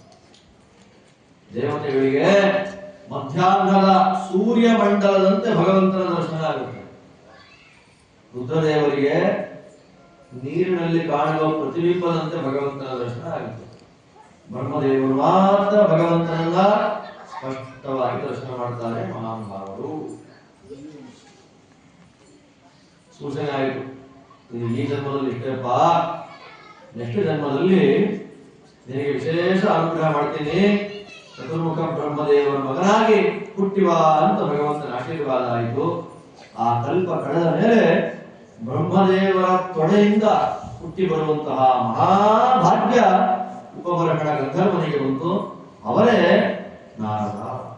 ಯಾರ ಸ್ಮರಣ ಮಾತ್ರದಿಂದಲೇ ಭಗವಂತನಲ್ಲಿ ವಿಶೇಷವಾದ ಭಕ್ತಿ ಬರುತ್ತೋ ಅಂತಹ ಮಹಾನುಭಾವರು ನಾರದರು. ಚತುರ್ಮುಖ ಬ್ರಹ್ಮದೇವರು ವೀಣೆಯನ್ನು ಕೊಡ್ತಾರೆ, ಮಹತಿ ಎನ್ನುವಂತಹ ವೀಣೆ. ಆ ವೀಣೆ ನುಡಿಸಿಬಿಟ್ರೆ ದೇವರು ಬಂದು ನಿಂತ್ಕೊಳ್ತಾರಂತೆ, ಹಾಡು ಹೇಳಿದೆ ಅಂತ. ನಾರಾಯಣ ಅಂತಂದ್ರೆ ಅವರ ಕಣ್ಣೆದುರಿಗೆ ಬಂದು ನಿಂತು ನೀನು ಏನ್ ಮಾಡಿ ಕೆಲಸ ಅಂತ ದೇವರು ಕೇಳ್ತಾರೆ. ಅವರು ದೇವರನ್ನು ನೋಡೋದಲ್ಲ, ಭಕ್ತರಿಗೆ ದೇವರ ದರ್ಶನ ಆಗುವಂತೆ ಮಾಡ್ತಾರೆ ಮಹಾನುಭಾವರು.